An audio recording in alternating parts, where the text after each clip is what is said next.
Okay, Olga, we are live. Hi, Vincent. We are. Well, thankfully. Here we So, are. Yes.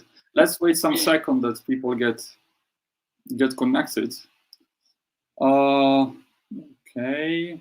So how are you? First of all, I am. Where am I? I am in Leeds in UK right now, and I'm on a lockdown for 3 weeks straight now. What about you? How long have you been there in your flat? and it's the second week already in a lockdown in Moscow. So I'm quite fine, trying to resist in this new atmosphere, in this new mood.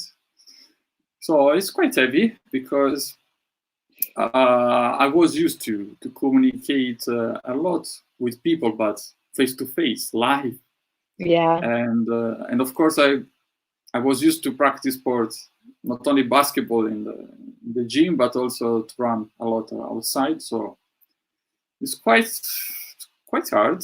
So it's not Yeah. that easy to feel like recluse. Like now we can feel now as all those people that is at home arrest. I mean, every time I was wondering what they do, how they can. Of course, we have one plus that we are not completely forced to don't step out our building, so we can walk dogs, we can go to the shop. So it's quite different, but still, it's my third day that I don't step out. I mean, I don't The leave the third building. day, The 3 days third in a row. consecutive Whoa. days, yeah, I'm trying Whoa. like to be a master zen with myself. Yeah. So and it's very difficult, but I'm trying to respect the rules because come on, it's for our wellness. So let me introduce you because we have some already somebody that is following us. Well, So okay, and then let's just move on to complaining about I will try. I the will try difficulties to of don't. our I new will life. try to don't. I will try to don't mispronounce as usual your surname. No?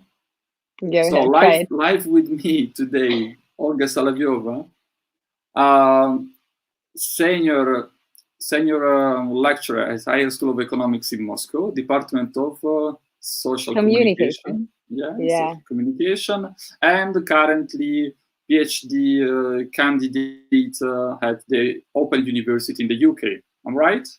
Yeah, that's right. Well, my department back in HSC is called technically the integrated communication. So, but Integrated this is close. This is like the integration of various social communications. Yeah. Yeah, but they often change. Come on, they Well, often change the name. The name. So well, sometimes not I not can. not not not, not since then. The last time I talked to my colleagues, but yeah. Hi, Vincent. Hi, Okay, and hi, hi. everyone. So I hope you are fine there. So currently you are in Leeds. So but your university in the UK is where? It is in Milton Keynes, but it's a little bit uh down there to the south, closer to London. Wonderful, wonderful Yeah. town, small, lovely. Yeah, small, lovely with many robots actually going around. This is the pilot place for the testing of the delivery robots, which probably could be our future. And I bet that people back in Milton Keynes, they're not having that many problems with the delivery systems because of this technology, as this little like robots who ride around the town and they just deliver food and other things that people order online to their homes. Yeah. So before to explore our topic of the day, so social media, coronavirus, and what's going on, can you give us a picture in the UK nowadays? So we have this this terrible news that Boris Johnson, if we are supporting or not supporting, but it's always very sad news that he's now receiving an intensive care in St Thomas Hospital in London. So it's Yeah. quite sad because this is a sign that, talking about communication, of course, that anybody is immune. So we are all risking something in this battle. So what's going on in the UK? What kind of measure have been taken? So yeah, I mean, I'm not that big of an expert on the UK generally because I just moved here in February and I got to get a chance to face everything since the very beginning at the same time. So I'm not very integrated in like social media community, and it's hard to say whatever is going on in between people, but I can get quite a nice picture from the official media. And from the very beginning, we've been just about 2 to 3 weeks behind Italy, I suppose. And the situation was pretty much the same as everywhere, I would say, because for some reason each country would think that they have some sort of this global immunity, and this is not going to be like that. It's not going to be as terrifying as everywhere else, so we are very special. So when the first information hit from across the Europe, and then the first cases started appearing here, I just seen people kind of like rejecting the idea of coronavirus hitting the UK. And then things became more and more serious, and yeah, and the lockdown was introduced, I think it was 2 weeks, maybe 2.5 weeks ago. The social distancing measures were imposed, and then the pubs were closed. I don't think that pubs ever been closed here in the UK, apart from some miserable events from the past. But yeah, so the country's been affected by this, and the um, and people have been admitting that the coronavirus is striking through some time. So it was not just like immediate. But the lockdown regulations not very harsh, I would say. They're not very strict. So we are allowed to leave our house for to do some sports, and we also can go to the stores. So once a day we can go out for a run. Well, if we are alone or with members of the household. But I think that these measures of social distance has been violated by citizens, and this is not good. And I am afraid that if this continues, and there would be some more cases, and the Uh, further spread, um, yeah, they could what do you be think? What do you think? Who is violating more? So there is an age group or a group of the population that is uh, not, I mean, most, let me say, affected by these rules, and they are rioting against these rules. I think that Leeds is not London, so even the culture of the people is a bit different. Yeah, and it's also Leeds here is it's a student city, right? So quite many students been crushing parties as the university went shut. So they just get a chance to kind of to have more free time, and I would say that the younger people would do that, and yeah, mostly. But in London, we can see a very different picture. But people there have very different lifestyles, and it's much more difficult to adapt to the lockdown in a big city, especially when you don't have that much time, right? So you need to change everything from your work to your, like, I don't know, household routines, just to adapt to the smaller apartments for the, I don't know, for the different places, for the lack of the fresh air, basically. So yeah, it's just So different. What do you see teenager or elderly people or middle-aged people on the street? I mean, I not see respecting the mostly rules. younger people would do that, but I cannot say that they're like, violating rules in a hardcore way, at least where I am right now.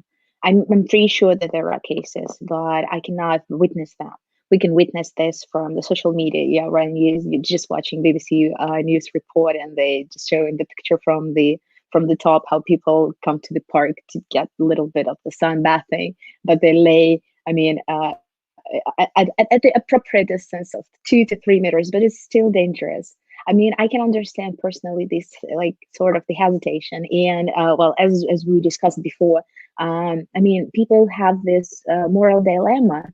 They have the information from the officials. They said to stay at home, and at the same time, they really want to go somewhere. And at the same time, it's not a very strict rule, so they would not get a fine, they would not get arrested, so there are no restrictions. And all these temptations, along with various social media provocations, they just foster this behavior. Well, yeah. What do you think about it?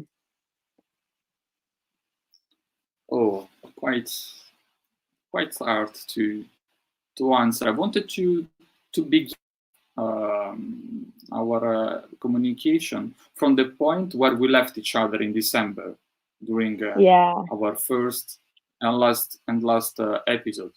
We talk about social media, how they change the world, how they change the way of communicating, especially in the young people, in teenagers, but also, I mean, in adults, the way of communicating between companies, between states. No, so often talking about international relations, often I see like communication through a tweet more than the classic Hmm. way through an ambassador, so or through diplomacy. And this is quite interesting. I was discussing yesterday these things with some of my colleagues. So what I want to ask you, what kind of big picture, what kind of big change you see from, let me say, December and till today in the social media? It's just different. It's so different. We are in the crisis situation right now, and you're just asking very challenging question. I cannot provide you a straight away answer. Like, well, you cannot do this either, right? I mean, what Yeah, different? I mean, there are so yeah, many different aspects. Well, first one would probably we need to talk about the misinformation, as everyone just went to the social media and the major source of the information became our Facebook, our Twitter, our like news feed, and people started discussing more. And so social media became more intensive. And when it becomes more intensive, it just kind of exaggerates on both ends. At some point, there would become, it become a kinder place, a nicer place when people mobilize to help elderly people, to help each other, to do some fun stuff together, like to recreate this amazing paintings and make the pictures of it. So they help out, they help each other out. But at the same time, social media becomes a wonderful place where the misinformation can be spread. And with this intensity, it just becomes, much easier. So you've been probably facing these cases, and have you seen any I don't know, any pieces of misinformation on social media during this time? is full, and I can bring you an example, being you Russian. Do you know these medicaments, these Arbidol, no? That Oh usually yeah. we use. So two Italians posted a video from Sheremetyevo airport saying that Russia is using 3 weeks ago Arbidol as solution for the coronavirus. So this news was spread, and that very night, I think I received, I'm not exaggerating, but I don't know, 200, 300 messages and 50 calls in the middle of the night from people that I never, I mean, I forgot that they were existing in my contact list, asking me about this. You're in Moscow, so what is going on with Arbitol? Is it really a solution? Oh my Can you God. tell So us? And then wow.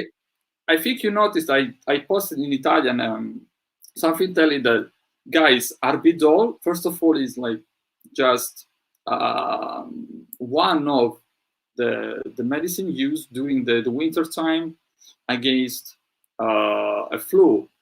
The Hmm. second point is that it's not 100% sure that even against the flu is effective. So there are several discussions around this medicine, even in Russia, and we generally use this as a, let me say, not solution but pre-solution. So just to to boost our immunity system, and we don't know because there is a between the among the scientific community there is a long discussion about the side effects that are with all. So Yeah, still there is discussion, but this is a fake news. This is a fake news. So absolutely. and still I have to sometimes I receive, I don't know, a late message on WhatsApp asking, what's about Arbidol? I'm already, I'm already tired. So Sometimes, 3 weeks later, it's still there, right? And people still discussing yeah, this. it's still there because do you remember when we talk about the algorithms and the feed? Somebody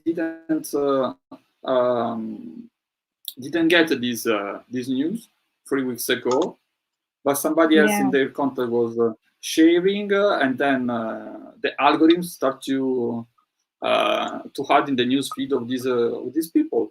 So this is interesting because depends also is our point of view, and you can confirm this. So it depends with who we communicate, the keywords that we use to communicate on our social media, and also not only the social media. Do you remember when we talk about Boris Johnson and Google was one of yeah, my first podcast, no? So he was trying to avoid problem on social media, like feeding Google with or trying to cheat, no, the Google's algorithm with different keywords. So this is interesting. So you can confirm that absolutely. the Yeah, world and of fake news works firstly in this way. yeah. But at the same time, it just leads to the consequences. I suppose that people would, people elsewhere would just start purchasing this medication without the proper double check, because not many of us, not, I mean, we're not used to this, process of double checking. We would not make sure that the information is proven. And I think it was about 2 to 3 weeks ago, one, it was my mom. My mom told me that, actually, this the coronavirus, it came from United States, and they have the vaccine, and this is their way to fight for the global domination. And I mean, this is very difficult, and it comes from the very different directions. So these just two examples, and they're not the most dominating kind of stories in Russian life. And here in UK, people have been burning 5G towers because they're very much sure that this is causing the spread of coronavirus. And these are real Yeah, life consequences, right? yeah. Of course, this is a discussion that I would like to have with Ilya Yeah, because he's the expert of conspiracy theory. that's right. But Is your man.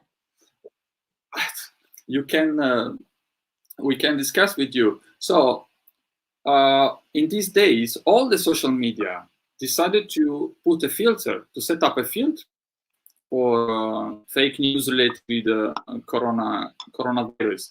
Every day I get several notifications in all the website, not only social media, that please support us in the battle against fake news and not real news, or even like not verified news. Even Wikipedia, no, that is like the open source, the mother of the open source. So it's still like trying to support the real news and not the fake news. So what do you see for the future? So this Facebook that, for example, was refusing to set up a filter for political advertisement. No, if you remember, we discussed these things Yeah. in December. But Twitter, YouTube, so they will continue. What is your kind of forecast? They will continue to keep this policy or no? I tend to be very careful with predictions because I cannot I do not remember what was there back in December, what we would predict to the world to happen, but definitely it was not the global pandemic and these giant social media giants just uniting together in order to fight fake news and the spread of the misinformation. I think that it would be a very good and healthy trend to the globalization of the media field, I would say. So I'm pretty sure that well, also populist politicians would just use this coronavirus and this current situation of the lockdown, of the countries being closed, borders being closed, to to foster the situation of more of the isolation of different countries from each other. It could be played on, but I suppose that social media would be more global than ever after the pandemic. Social media, internet in general, it will be changing, and it might need some sort of the new regulations. Right, so we just see how it becomes more and more globalized. Even though it was global just in the very beginning, but now it's facing more problems, moral problems, the problems of this, misinformation spread. So probably it would just follow the history timeline. So it would probably go just like it was going in the history when the nation state became, there, and then the not national, subnational kind of associations would emerge.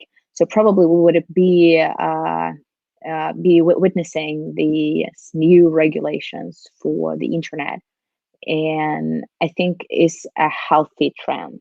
Though the big question mark is about the freedom of speech and the way, what can we say, what kind of regulations that's going to be, who's going to be the committee to check whether this news is fake or not fake. Yes, and I think that the first very test will be the next year with the U.S. presidential election. Oh So yeah. this, I think, will be very useful test for us to understand if the course of the history change, if social media and Twitter and now, of course, YouTube and Instagram will uh, keep an eye on the news as they're doing now, and trying to fight misinformation and fake news. But about fake news, yesterday happened something interesting. A Russian website launched the news that in the morning Boris Johnson uh, was, to, was taken to the hospital, Yeah. and down the street said that no, this is like a Russian fake news as usual. No, a Russian fake news. Boris Johnson is in down the street. He's feeling better. Yes, he has a temperature, but he's keeping working. And the interesting fact that in the evening, down the street, and the minister of Foreign Affairs, so the current deputy of Boris Johnson, if I'm not mistaken, Mr. Mm-hmm, Lee, mm-hmm. had to make a public speech and say that so we are so sorry, but the condition of Boris Johnson are worsening, so we have to take him to St. Thomas Hospital for additional tests and to see what is going on with his health.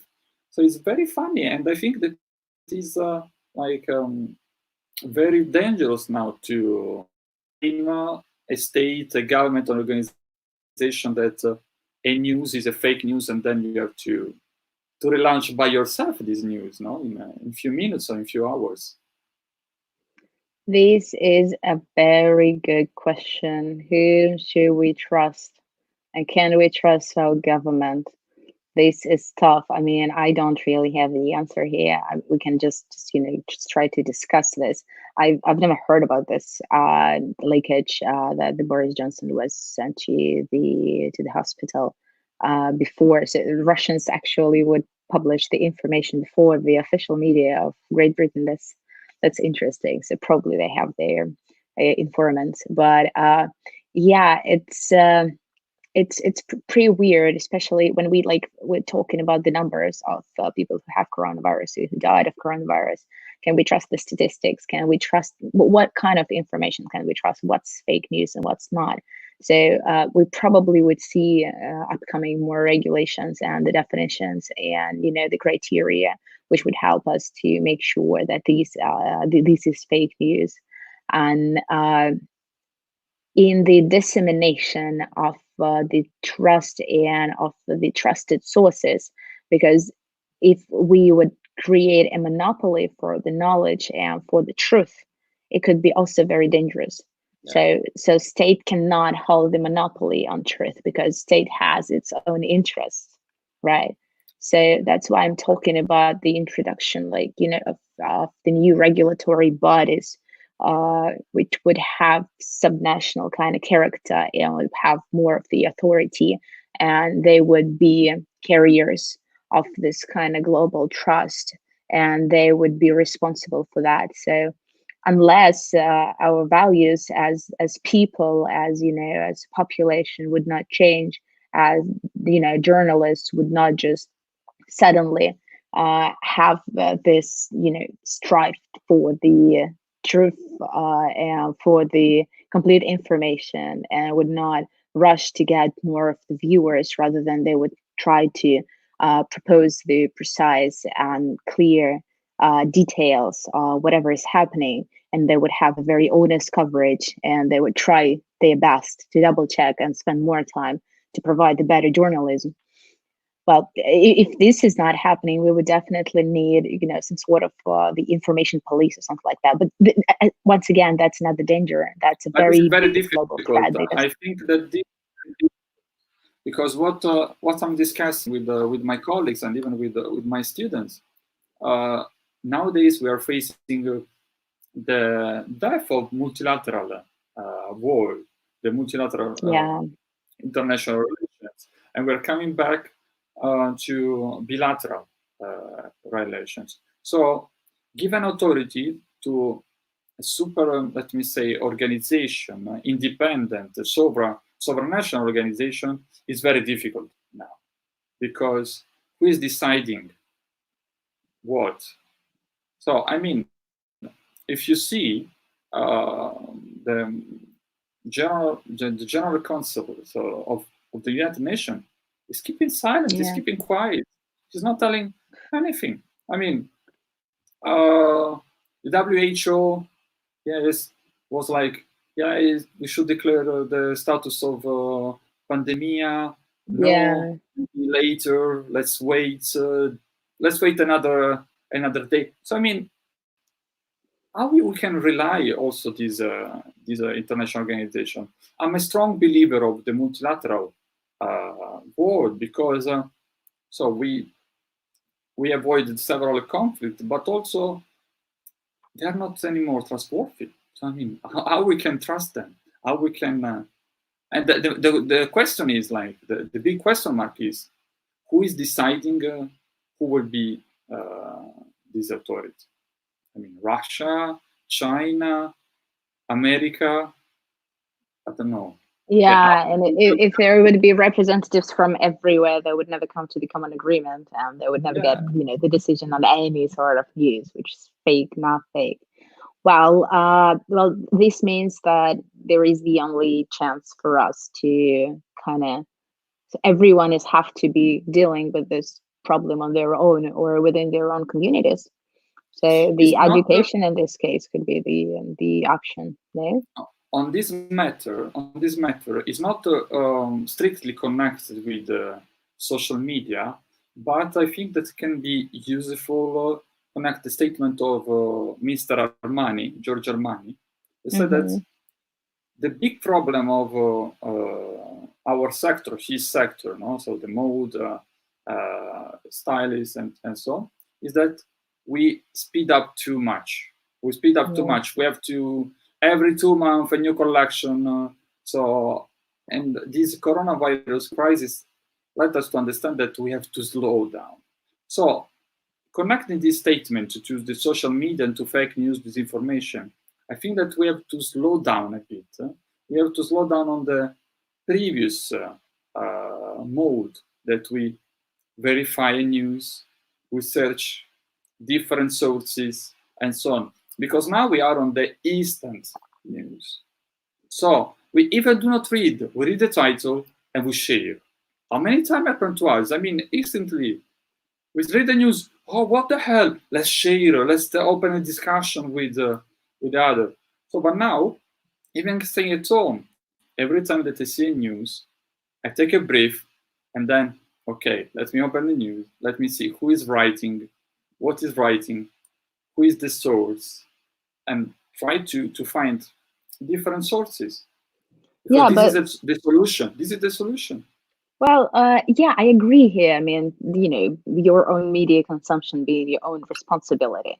But how optimistic are you about that? If we just turn to the psychology report, it just requires a lot of the effort from each individual. and people don't want to spend more time on that. I'm more of the person, carrying out the trust in the institutions. That maybe, I mean, how many of you students would double check the information? I've asked mine many times in the classroom, and I've been like, okay, so if you see some controversial news with a very nice title, would you share it, or would you double check? They would say, Yeah. guess what? They would just share it. They would not double check. I mean, some would say that they double check, but that's not true.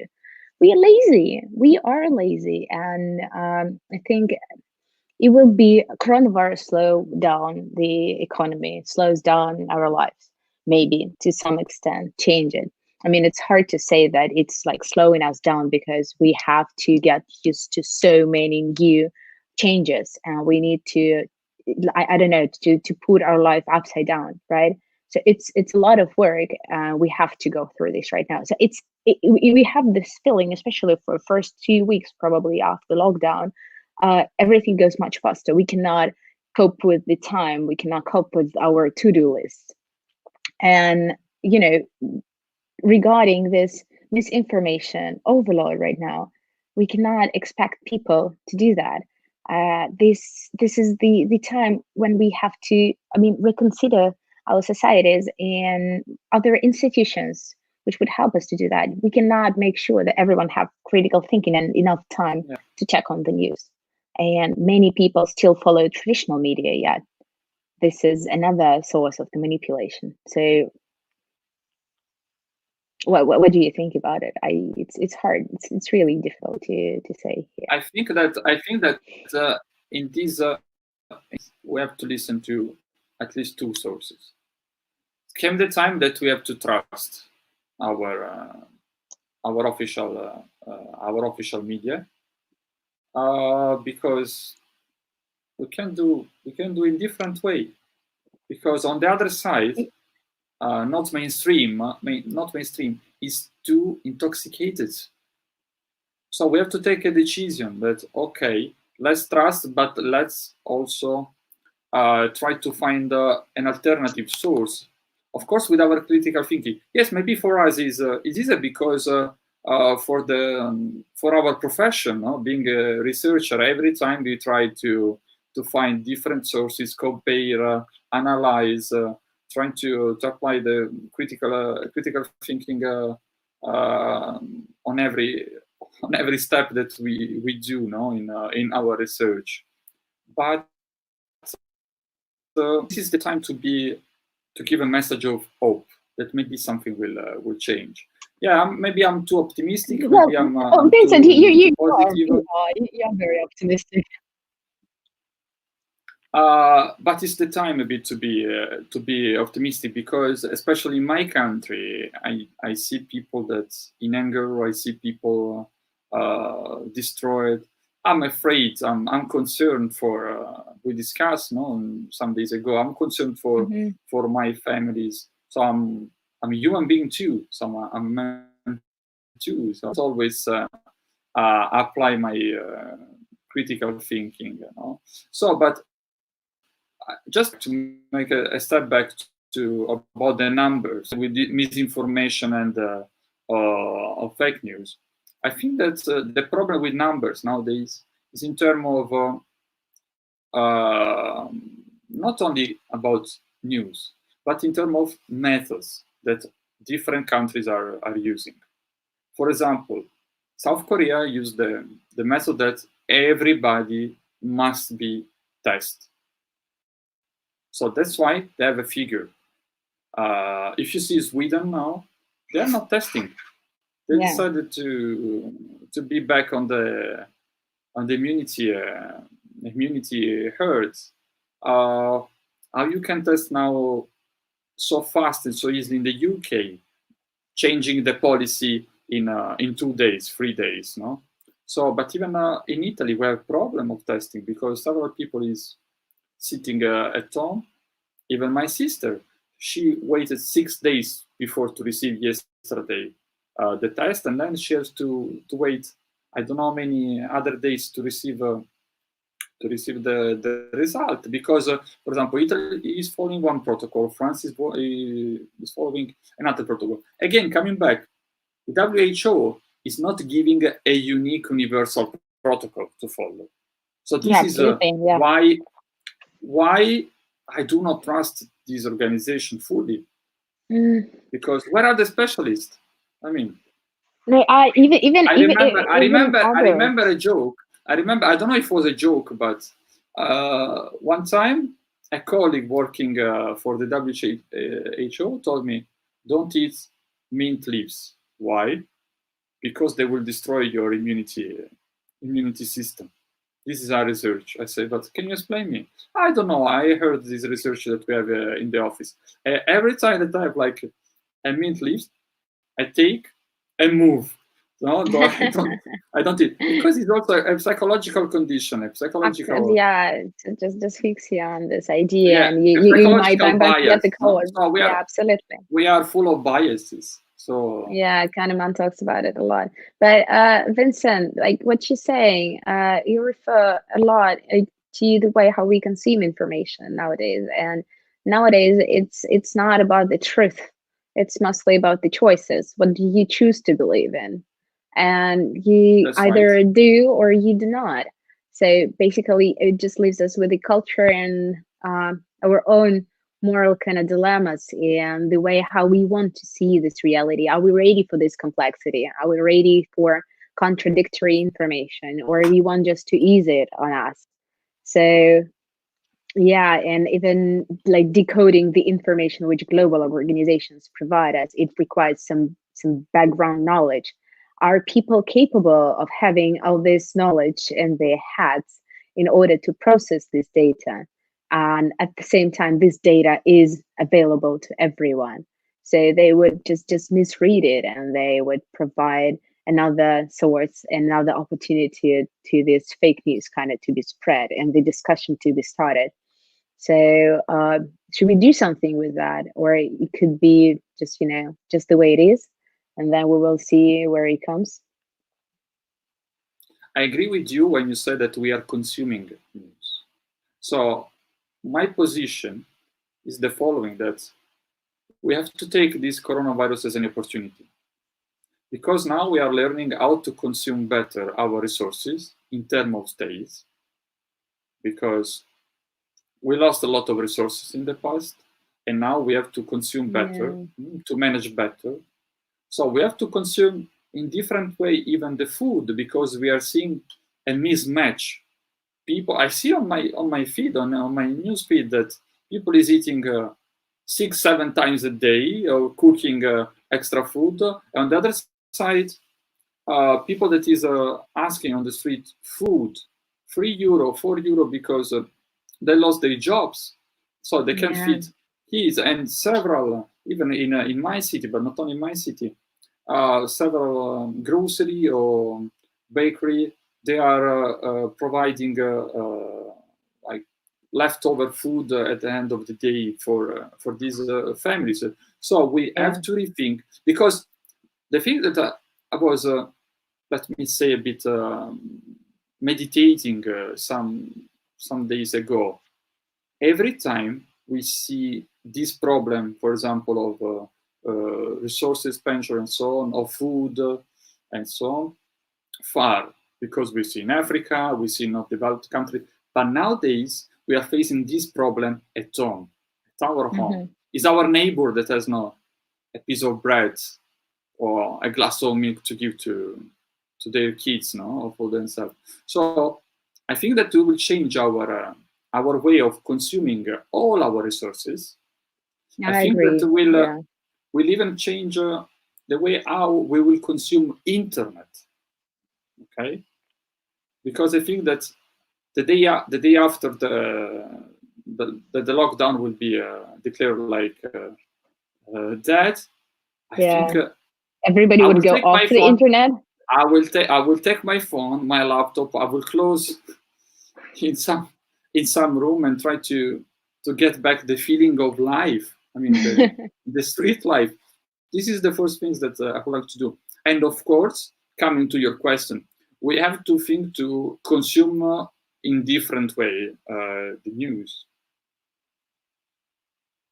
Every time I have several friends, journalists, because when I was a teenager, I was working for a local radio station, and several of my friends, they became professional journalists for nationwide television or news. Every time I try to speak with them when they talk about Russia, I say, but sorry, what is the cost for you to send me a WhatsApp and to ask me what is going on there? Is it true? It's not true? Because I say, you're not losing a reader, you're losing a friend. Because between us was like not only friendship, but was the key was trust.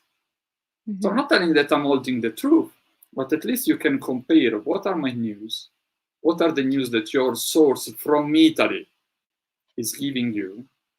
So I think that we have to change the way of consuming. And the rush should change also. The first that catch the price in terms of providing and writing a news is not the solution. So now he's who first come win the post, no? As in the UK they say for the election. But it's not a competition. So we have not to compete when we are talking about life of people. Okay? So I understand that now the money, the financing, the advertising, the sponsor that you get from big company provide you a salary, provide you with food and so on. But I think that this time we have the opportunity. The coronavirus is giving us the opportunity to slow down and to change the way of consuming our news. Well, it's very complicated what you're saying right now, and it's very optimistic once again. I think we can already see some sort of the changes in marketing and advertising. At least here, yes. Ads, they just become more humane kind of, and people start thinking about what should be shown there, what should not be shown. So they're more sensitive to what's going on in the world right now. The same thing happening with the marketing. But there's going to be just quite many changes regarding the news consumption, regarding the future of the workplaces, how we're going to adapt to this new environment where we're just going to rush to the offices. Well, I'm pretty sure that quite many people would enjoy staying and working from home at some point, but not all of these people. Yeah. Yesterday was discussing with the king. I need to make a campaign for fund, but that people will support you. In Europe, these things that I'm studying now, no? I'm exploring now. And I say, I read quite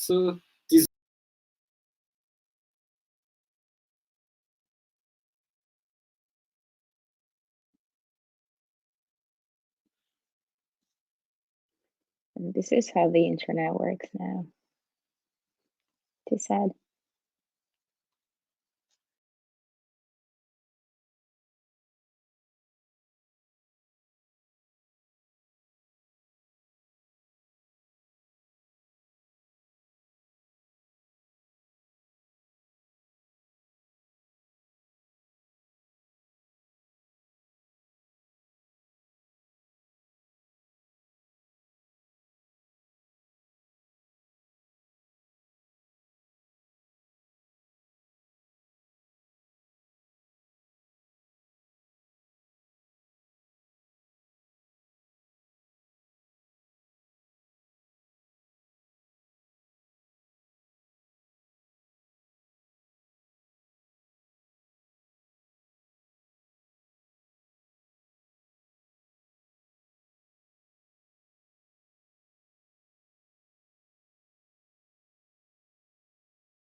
Hey,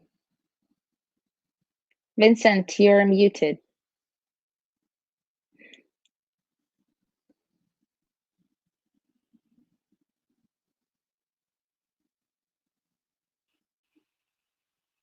You hear me? Yeah, I can hear you now. Are Okay, we we? are still live. Was some problem with connection. I think too many people using connection I suppose, in yeah, of Russia. course. Like it's a lot of the pressure on the internet providers. It's really hard. Like increased Yeah, traffic is just killing everything. So yeah, we talked about the way how our lives going to change. I think it's going to be like quite a nice book, Life Before and After Coronavirus. Yeah, yeah, I yeah. wonder So who's let's gonna try get on to this. Summarize. let's try to raise and close this very interesting usual with you, because we every time we try to get it. And so my, then I would say yours, is that the world will change in a better. So tell me your point of view. How the world's gonna change. Well, I'm pretty sure that all the changes there's gonna be positive, more or less. But I'm afraid that it's not exactly what's gonna happen. I'm pretty sure that people on their kind of like level of the personal, I don't know, understanding of the reality, and human beings would become kinder and more gentle to the others, and they would become more sensitive. So I think that our nature would change, but at the same time, it's very difficult to to trace how the pandemic situation is going to be exploited by those who want to burn out the tension between others. Are we going to blame the countries where the spread of the virus happened the fastest? Are we going to, I don't know, to keep on waiting for another threat to come from somewhere else? Are we going to impose new regulations on the I don't know, air carriers, and we will think that flights should be stopped, I don't know, for a while to some places? It's very difficult. Like, who's going to pay for this suffering of the world? Are we going to frame it in a way that it was like, a danger and someone should be responsible for that? Are we going to talk and discuss like how our governments responded to the situation? I think there's going to be a lot of discussion at the political level and on the level of kind of international and the globalized. I think we're going to revise our global world, and I am not very optimistic about the end of this discussion. I'm quite afraid that it might tend, to more conservative view that globalization was not a good thing, and I'm very scared of that. So, I mean, we cannot neglect these possible threats.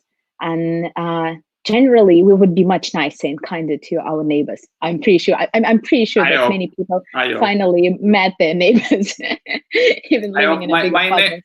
my neighbor still, since he knew that I'm Italian, he's never smiling to me. So there is also this matter.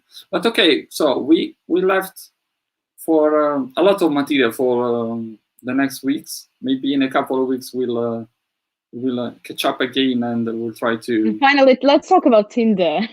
Yeah, your research. Yeah, we'll talk about your research, and it could be interesting. So we will understand how Tinder change during the coronavirus. I gave you a tip during our last communication, during Oh our last phone yeah. call. So I'm waiting to see the result of that hint that I launched to you. So Olga, thank you very much for Thank your you, time. Vincent.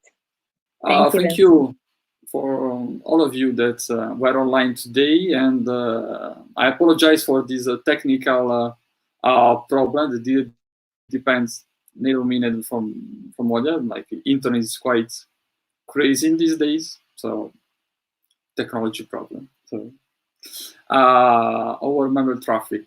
So thank you very much, and of course this live stream will be post also on 1984, the podcast in English that you can find on Apple platform, Spotify for to stay in Europe or in America or everywhere else, and Castbox and Google Podcast as well.